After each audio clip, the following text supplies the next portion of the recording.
išgyvena įdomų etapą. Nors anksčiau atrodė, kad Opel yra lyg tas stropus ir tylus mokinys, kuris turi daug modelių, tačiau visi jie atrodo pernelyg ramūs ir tvarkingi, šiandien smagu matyti, kad Opel žengia drąsų žingsnį ir pristato vis daugiau naujų automobilių rinkai. Čia kalbu apie naująjį Grandland, kurio apžvalgą ne per seniausiai pristatėme, ir Moka, kurios apžvalgą pristatysime jau visai greitai. Tad kviečiu prenumeruoti mūsų YouTube kanalą, kad nepraleistumėte šios apžvalgos. Na, o šiandien pristatysiu jums Opel Frontera. Tai crossoveris, kuris siūlo net 7 vietų pasirinkimą. Naujoji Frontera yra beveik 4,4 metrų ilgio. Tad natūraliai kyla klausimas, kurgi telpa visos tos 7 vietos. Dėl naujos platformos Frontera ypač sumaniai išnaudoja salono erdvę. O efektyvumas slepiasi ne tik salono erdvėje, bet ir po variklio dangčiu. Frontera siūlo 2 skirtingų galių hibridinius variklius, kurių bendra galia siekia atitinkamai 110 arba 145 arklio galias. Abu varikliai turės 1,2 litrų 3 cilindrų benzininį variklį, kurio vidutinės kuro sąnaudos bus apie 5,3 litrai 100 km. Tai yra įprastas hibridas, kuris nereikalauja prijungimo prie tinklo. Elektrinis variklis padeda pagreitėti, įveikti trumpesnius atstumus vien elektra ir įsikrauna savaime važiuojant. Norintiems daugiau elektrifikacijos, Frontera siūlo ir pilnai elektrinę versiją su 44 kWh baterija. Pagal VLTP skaičiavimus, su pilnai įkrauta baterija nuvažiuosite iki 303 km. O nuo 20 iki 80% baterijos sparčiojo įkrovimo stotelėje įkrausite per 30 minučių. Pirmą kartą pažvelgus į Opel Fronterą gali kilti sumišimas. Ar tikrai prieš jūsų akis stovi Opel? Tačiau tokia yra naujoji dizaino kalba – išraiškinga ir minimalistiška. Priekį puošia juodas Visor dizaino elementas, dailiai apjungiantis LED tipo žibintus. Opel Visor ir IntelliLED priekiniai žibintai su automatinėmis tolimosiomis šviesomis jau yra standartinėse visų Frontera modelių komplektacijose. O apačioje matyti visureigiams būdinga apsauginė apdaila. Juodų dizaino elementų čia atrasime ir daugiau. Pavyzdžiui, subtiliai papūstos ratų arkos suteikiančios sportiškumo, juodos rankenos, šoniniai veidrodėliai bei juodas stogas, kuris subtiliai įprasmina visą automobilio dizainą. Šis kontrastas ypač efektingai atrodo su šia kėbulo spalva. Na, o geriausia dalis ta, kad ši spalva jau bus bazinėje komplektacijoje ir už ją papildomai nereikės mokėti. Mėgstantys subtilesnį stilių galės rinktis tarp juodos, sidabrinės ar baltos spalvos, norintiems ryškesnių spalvų tarp mėlynos ir žalios.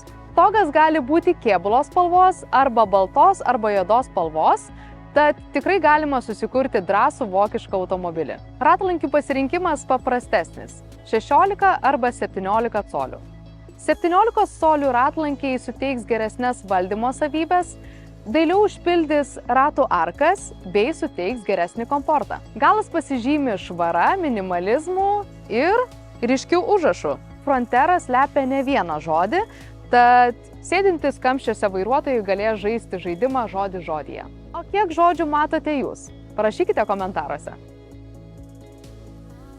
Modernus stilius sklandžiai persikelia ir į vidų, kur išmanus dizainas puikiai dera su praktiškais sprendimais. Pirmiausia, akis krenta į šį Opel Pure Panel skaitmeninį prietaisų skydelį, kurį sudaro 20 colių ekranai. Jie veikia sklandžiai ir aiškiai, tačiau greičiausiai dažniau norėsite prisijungti telefoną ir naudotis Apple CarPlay arba Android Auto sistemomis. Opel Frontera taip pat nusipelno pagyrų už tai, kad klimato kontrolė yra valdoma fiziniais mygtukais, kurie yra patogus, aiškus ir neleidžia nuleisti akių nuo kelio. Komforto įrangos sąrašas taip pat įspūdingas. Puikuojasi ir šildomos priekinės sėdynės, šildomas vairas ir šildomas priekinis stiklas. Pats vairas nusipelno atskirų komplimentų. Jo apačia yra plokštesnė, tad galėsite lengviau įlipti ir išlipti, o funkcionalūs fiziniai mygtukai leidžia saugiai valdyti svarbiausias funkcijas. Frontera praktiškas crossoveris. Duryse įrengtos erdvios ir patogios dėtuvės. Čia taip pat galėsite laikyti ne tik puodelius, bet ir šių specialių dirželių pagalba didesnius daiktus. Dar viena pakankamai talpi dėtuvė štai čia po porankiu. Mažesnė dėtuvė, viena skirta keleiviams ir ganėtinai talpi daiktadėžė. Žinoma, čia turime ir bevielį įkroviklį bei USB-C jungtis. Priekinės sėdynės ne tik stilingos, bet ir patogios. Jos turi gerą šoninį prilaikymą, taip pat yra puoštos skirtingomis tekstūromis, medžiagomis, spalvomis, skirtingų spalvų siūlėmis, tad pats salonas atrodo gyvas net nepajudėjus iš vietos. Opel laikosi filosofijos – maksimalus komfortas ir minimalūs trikdžiai. Vairuotojui tai reiškia aiškią ir švarią patirtį, be skaitmeninio streso. Na, o kaip jaučiasi keleiviai gale? Gale pilna vietos tiek galvai, tiek keliams. Čia taip pat patogumo suteiks 12 V jungtis ir 2 USB-C jungtis, kurios leis įsikrauti savo įrenginius net ir esant ilgoms kelionėms. Iš praktiškų elementų čia rasite dėtuvės duryse, kišenėlės už sėdynių, taip pat mažesnės skirtas specialiai telefonams ir ISOFIX jungtis.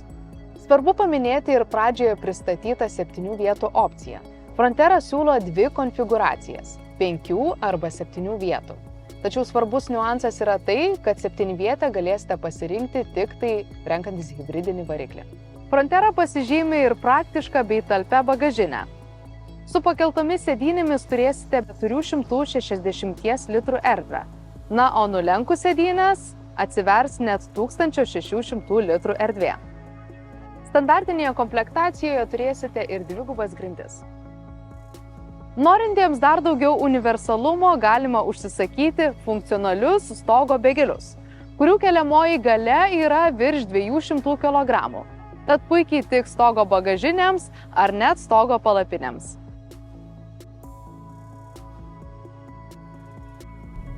Kaip ir visi naujesni Opel modeliai, Frontera išsiskiria drąsiu dizainu ir apgalvotu našumu. Čia turime hibridinę versiją su 145 arklio galių bendragalia ir elektrifikuota 6 laipsnių 2 sankabos automatinė pavarų dėžė. Kokie pagrindiniai hibrido privalumai? Tai mažesnės degalų sąnaudos ir mažesnė CO2 emisija nei benzininiuose varikliuose. Pajudinti iš vietos elektrinis variklis padeda benzininiam suteikdamas papildomos galios ir sukimo momento. Standartinė versija iki 100 km/h įsibėgėja per 11 sekundžių, o galingesnė per 9 sekundės. Frontera vairuojasi maloniai. Nors posūkiuose jaučiasi lengvas sviravimas, tačiau automobilis išlieka stabilus ir prognozuojamas. Vairuotojas sėdi aukštai ir vertikaliai, tad siauresnius posūkius reikėtų įveikti ramiau. Elektrinė versija šiuo aspektu turi nedidelį pranašumą. Baterija suteikia žemesnį svorio centrą ir tuo pačiu geresnį stabilumą. Vairuoti Fronterą mieste yra lengva ir patogu. Geras matomumas visomis kryptimis, o automobilis aprūpintas priekiniais ir galiniais parkavimo davikliais bei galinio vaizdo kamera. Todėl manevruoti siaurose miesto gatvėse yra lengva ir saugu. Opel Frontera pažymi daug svarbių kriterijų. Tai praktiškas, šeimai ir aktyviam laisvalaikiui sukurtas automobilis, kuris siūlo erdvų saloną, 7-vietę konfigūraciją ir išskirtinį dizainą savo segmente. Bazinis komplektacijos lygis siūlo stebėtinai daug komforto įrangos, kurią konkurentuose dažnai rastume tik aukštesnėme lygyje už papildomą kainą. Taigi miesto kelionėse Frontera yra manevringas ir lengvai valdomas, o užmiestyje stabilus ir ekonomiškas. Nors variklių gama nėra itin plati, tačiau visi jie yra praktiški ir taupūs. Traukliausia šio automobilio savybė yra kaina. Opel siūlo ne tik komfortą ir funkcionalumą, bet ir galimybę rinktis tarp hibrido arba pilnai elektrinės versijos. Taigi Opel Frontera įrodo, kad protingas sprendimas nebūtinai turi būti nuobodus.